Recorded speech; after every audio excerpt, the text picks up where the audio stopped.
DCP Rajiv ಮತ್ತು ರವೀಶ್ ನೇತೃತ್ವದಲ್ಲಿ ಮುಖಂಡರ ಜೊತೆಗೆ ಸಭೆ ಏನಾಗ್ತಾ ಇತ್ತು ಅದಕ್ಕೆ ಸಂಬಂಧಪಟ್ಟಂತೆ ಪ್ರತಿಭಟನೆಯನ್ನ ಕಾರ್ಯಕರ್ತರು ಇದೀಗ ಅಸಂಧಾನ ಯಶಸ್ವಿಯಾದ ಹಿನ್ನೆಲೆಯಲ್ಲಿ ಕೈ ಬಿಟ್ಟಿದ್ದಾರೆ.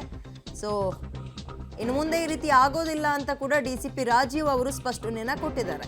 ಡಿಸಿಪಿ ಭರವಸೆಯ ಮೇರೆಗೆ ಪ್ರತಿಭಟನೆಯನ್ನ ಕಾರ್ಯಕರ್ತರು ಸದ್ಯ ಪೊಲೀಸ್ ಸ್ಟೇಷನ್ನ ಮುಂಭಾಗ ಏನು ಪ್ರತಿಭಟನೆ ಮಾಡ್ತಾ ಇದ್ರು, ರಾಮನಾಮ ಜಪವನ್ನು ಜಪಿಸ್ತಾ ಇದ್ರು, ಕೈ ಬಿಟ್ಟಿದ್ದಾರೆ. ಇದೊಂದು ರೀತಿ ತಲೆನೋವಾಗಿ ಪರಿಣಮಿಸಿತ್ತು. ಬಹಳ ಸೂಕ್ಷ್ಮ ವಿಚಾರ, ಬಹಳ ಸೂಕ್ಷ್ಮವಾಗಿ ಇದನ್ನು ಹ್ಯಾಂಡಲ್ ಮಾಡಬೇಕಿತ್ತು. ಹಾಗಾಗಿ ಪೊಲೀಸರು ಅದರಲ್ಲೂ ಪ್ರಮುಖವಾಗಿ ಡಿಸಿಪಿ ರಾಜೀವ್ ಮತ್ತು ರವೀಶ್ ನೇತೃತ್ವದಲ್ಲಿ ಒಂದು ಸಂಧಾನ ಸಭೆಗೆ ಪ್ರಯತ್ನ ಪಟ್ಟಿದ್ರು. ಫೈನಲಿ ಸಕ್ಸಸ್ ಆಗಿದೆ.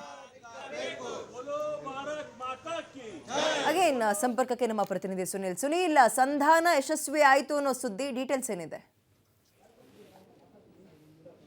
ವಿದ್ಯಾ, ನಿಜಕ್ಕೂ ಕೂಡ ಇಲ್ಲಿ ಪೊಲೀಸರು ಮತ್ತು ಸರ್ಕಾರ ಮತ್ತು ಸಂಘಟನೆಗಳ ಪ್ರಮುಖ ಆರೋಪ ಏನಿತ್ತು, ಕಾಂಗ್ರೆಸ್ ಸರ್ಕಾರ ಪೊಲೀಸರ ಮುಖಾಂತರ ಹಿಂದೂ ಕಾರ್ಯಕರ್ತರ ಟಾರ್ಗೆಟ್ ಮಾಡಲಾಗ್ತಿದೆ ಒಂದು ಆರೋಪ ಇತ್ತು.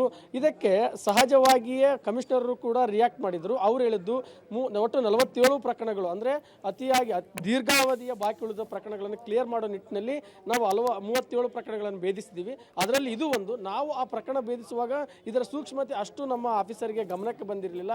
ಸೊ ಈಗ ಅದು ಎಲ್ಲ ಒಂದು ಕಡೆ ನಾವು ಕೂಡ ಅದಕ್ಕೆ ಬದ್ಧರಾಗಿದ್ದೀವಿ ಅನ್ನೋ ಮಾತುಗಳನ್ನ ಹೇಳಿರುವಂಥದ್ದು. ಸೊ ಹಾಗಾಗಿ ಮನವೊಲಿಸಿದ್ದಾರೆ ಹಿಂದೂ ಕಾರ್ಯಕರ್ತರು. ಸೊ ಅವರು ಕೂಡ ಮುಂದಿನ ದಿನಗಳಲ್ಲಿ ಅಂದರೆ ಮುಂದಿನ ಬದಲಾವಣೆಗೆ ಹೇಳ್ಬೇಕು. ಸಡನ್ ಆಗಿ ಈಗಾಗಲೇ ನಿನ್ನೆ ನ್ಯೂ ಇಯರ್ ಆಗಿರೋದ್ರಿಂದ ಪೊಲೀಸರೆಲ್ಲರೂ ಕೂಡ ಸಾಕಷ್ಟು ದಣಿದಿರುವಂಥದ್ದು. ಈ ಸಮಯದಲ್ಲಿ ಅವರಿಗೆ ತೊಂದರೆ ಕೊಡಬಾರ್ದು ಅನ್ನೋ ನಿಟ್ಟಿನಲ್ಲಿ ಈ ಒಂದು ಪ್ರಕ್ರಿಯೆ ನಡೆದಿರುವಂಥದ್ದು. ನಾವು ಒಳಗಡೆ ಹೋಗೋಣ. ಒಳಗಡೆ ಕೂಡ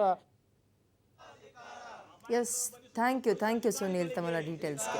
ಸದ್ಯ ಸಂಧಾನ ಯಶಸ್ವಿ ಆಗಿದೆ.